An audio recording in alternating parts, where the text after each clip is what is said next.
Not every friend is really your friend. Some of the people smiling beside you, laughing with you, even cheering for you, may secretly be the ones holding you back. And the scariest part? They don't always show it through actions. They show it through words. Subtle, sharp phrases that slip under your skin and make you question yourself. Fake friends don't say, "I want to control you." No, they're smarter than that. They use language like a knife hidden inside a smile. In this breakdown, we're going to expose 7 exact phrases fake friends use to manipulate you without you even noticing. Once you hear them, you'll never forget them. And by the end of this video, you'll start recognizing these verbal traps everywhere, at school, at work, and even in your closest circles. So lean in, because the first phrase is disguised as harmless humor, but it's actually pure poison.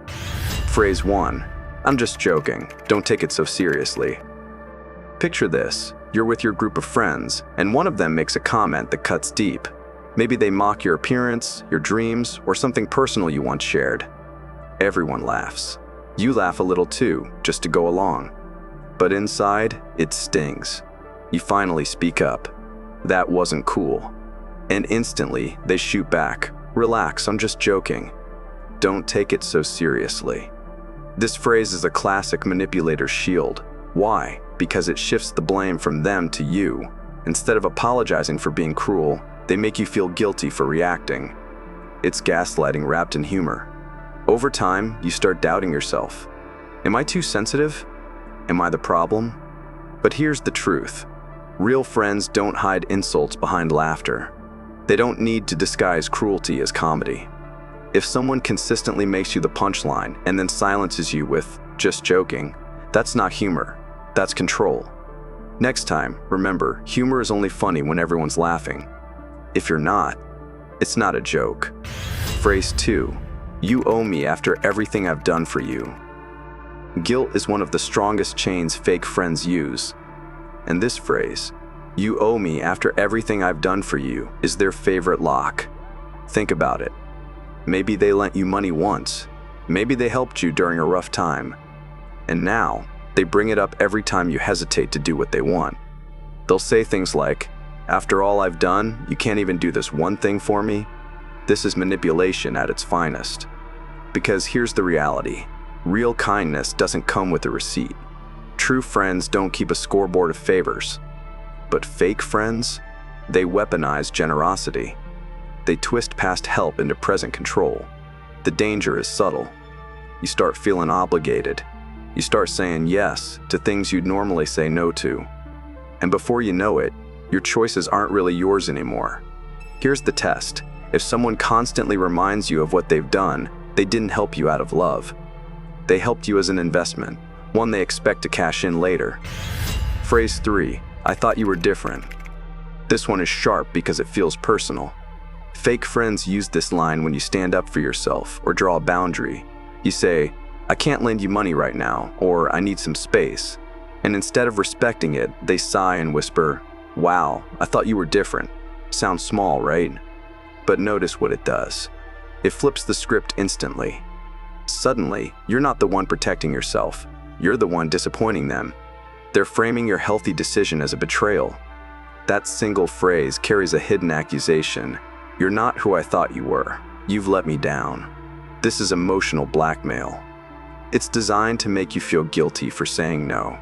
And the worst part? It works. Many people give in, not because they changed their mind, but because they don't want to lose the image of being different in that friend's eyes. But listen closely. Real friends don't test your worth with guilt trips. They don't make your boundaries feel like flaws. If someone says this to you, remember, the only thing you're guilty of is choosing self-respect. Phrase 4, "Everyone else thinks so too." Imagine calling out a friend for something shady they did. Maybe they lied. Maybe they embarrassed you. You confront them. Instead of owning up, they say, "It's not just me. Everyone else thinks so too." This line is a psychological trap. It's not just their opinion anymore. Now it feels like the entire group is against you. Even if everyone is actually just one other person, the impact is heavy. You feel isolated, outnumbered, and cornered. This tactic is classic peer pressure manipulation. Fake friends use it because they know humans fear exclusion. We're wired to want belonging. So when someone says everyone agrees, your instinct is to doubt yourself rather than them. But here's the secret. If they can't name names, it's probably a lie. A vague everyone usually means no one. Don't let phantom voices dictate your worth. Ask directly, who exactly? Watch how fast their story unravels. Real friends don't need backup to tell you the truth. Fake friends hide behind imaginary crowds. Phrase 5. If you really cared, you would. This phrase is the ultimate loyalty test, but it's rigged. Fake friends love to frame your choices as proof of how much you care.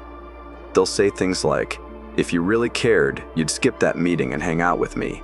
Or, if you really cared, you'd lend me the money. Notice the trap? They're turning love and friendship into a performance. Suddenly, it's not about what's fair or reasonable. It's about proving yourself. And if you refuse, they twist it as proof that you don't care enough. This manipulative phrase is dangerous because it creates conditional love. You're forced to constantly sacrifice, constantly choose them, just to maintain peace. Over time, you stop living your life for yourself and start living to pass their tests. But here's the truth. Real care doesn't come with ultimatums. A healthy friend never makes your love conditional. If you hear this phrase, remember, you don't need to prove your loyalty with sacrifices that drain you. You prove it by being consistent, and the right people will never demand more than that. Phrase 6. I'm only trying to help you. On the surface, this phrase sounds innocent, helpful even. But watch closely, because when a fake friend says, I'm only trying to help you, it's rarely about help. It's about control. Think of the time someone told you, I'm only trying to help you, but your dreams are unrealistic. Or, I'm only trying to help you, but that person you're dating isn't good enough. On the surface, it feels like concern. But if you pay attention, it's really disguised criticism. The trick here is packaging sabotage as guidance. That way, if you resist, you look ungrateful. They get to play the role of the wise advisor while subtly planting doubts in your mind. Here's how you spot it. If their help consistently makes you feel smaller, weaker, or less confident, it's not help, it's manipulation. True help empowers, fake help weakens. So don't confuse constant criticism for care. Sometimes, the best way to protect yourself is to thank them politely and then keep walking your own path. Phrase 7. You're overreacting. This one is the king of gaslighting phrases. Imagine someone hurts you, maybe they ditch you, maybe they lie. You confront them, and instead of listening, they shrug and say, you're overreacting. Notice what just happened? The focus shifts away from their behavior and onto your reaction. Instead of answering for what they did, they make you question your emotions. Am I making a big deal out of nothing? Am I too dramatic? That's the genius of this phrase. It invalidates you completely. It teaches you to stay quiet, to swallow feelings, and to second-guess yourself. And once you start believing you're too much, they've won. They can hurt you again and again without consequences. But here's the truth. Emotions don't lie. If something hurts you, it's valid. If you felt disrespected, that matters. Real friends don't dismiss feelings. They respect them. So the next time you hear you're overreacting, flip the script. Say, no, I'm reacting exactly as I should. And if you cared, you'd listen. Words carry weight. They can build bridges or burn them down. And fake friends know this better than anyone. They don't always stab you in the back with obvious betrayal. Sometimes, they chip away at your confidence with carefully chosen sentences. Little phrases that sound harmless but leave scars deeper than you realize. Here's the truth. The people who belong in your life will never make you question your worth with word games. They won't disguise criticism as jokes, turn kindness into guilt, or dismiss your feelings just to stay in control.